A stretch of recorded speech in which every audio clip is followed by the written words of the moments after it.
Welcome back, Kilowatt here. Today we have some huge news, as well as a reminder for what's coming this week. And starting this video off, Halo has now officially announced Cyber Showdown. Here is the trailer.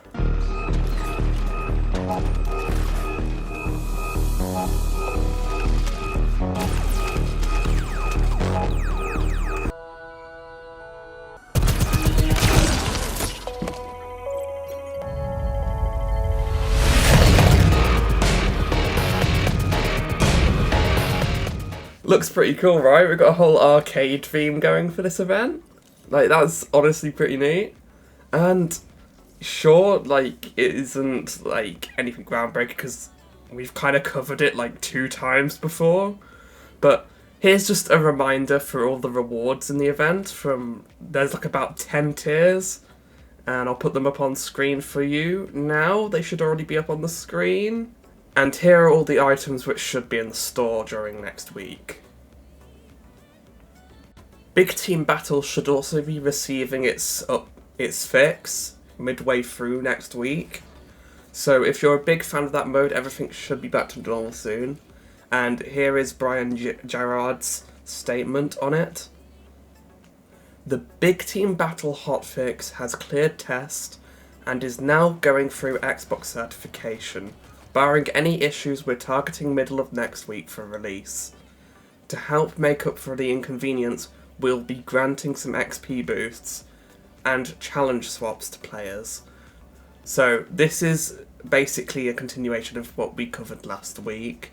So it's really nice that you'll be getting those XP boosts and challenge swaps.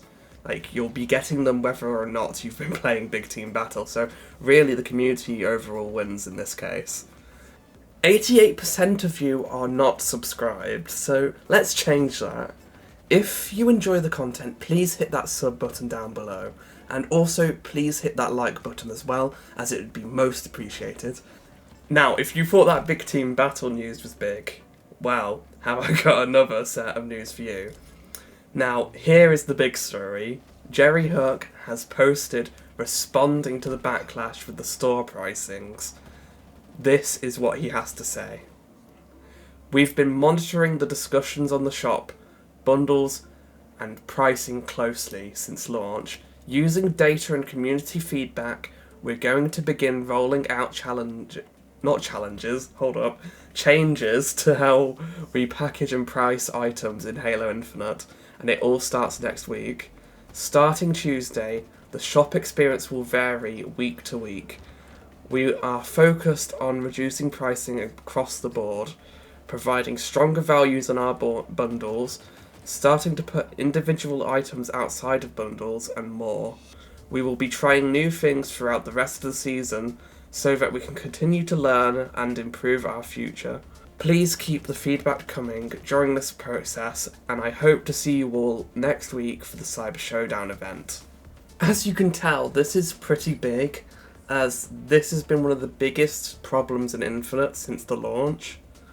Whilst I don't think those who bought the bundles before will be compensated, although I could be wrong, all I'm saying is just don't expect compensation. If they do it, that's a very nice thing, but do not expect it. And that's all I have to say, other than this final little note for this story. Someone in the comments asked, you wouldn't have to do all this if you had a way of earning credits in-game. It's the fact that there's no option to actually earn this stuff in-game that's hurting everyone. I get it's a free-to-play, but the promise made was millions of customizations able to earn by playing, but you can't. And Hook responded with, I think we need to do both. So this implies that we will be able to earn credits in-game in some way. Obviously we'll hear more about this hopefully soon, and we'll know all the details, but otherwise it's nice to know that this is being considered somewhat. Now, that's genuinely the end of this story.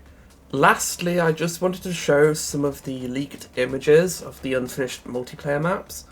So here we have Bath Salts, Cataract, Forbidden, Beltway, and Solitude. These should...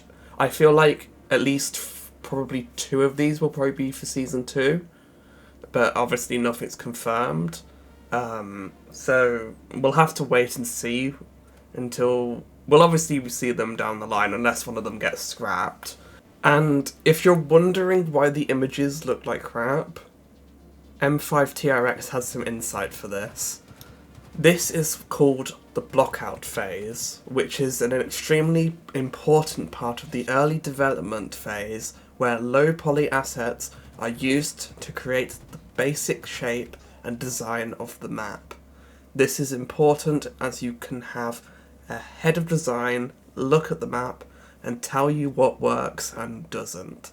This also lets gameplay designers test how the map works in-game without having to wait for the map to be done. I wanted to share this as I thought it was some really nice insight given, so hopefully you understand now why it looks like that. That's all the news I wanted to cover today. Now, as always, I will probably upload sometime after the Cyber Showdown event is live and the Big Team Battle changes are live, so expect probably a video sometime then, but for now, I guess I'll be seeing ya.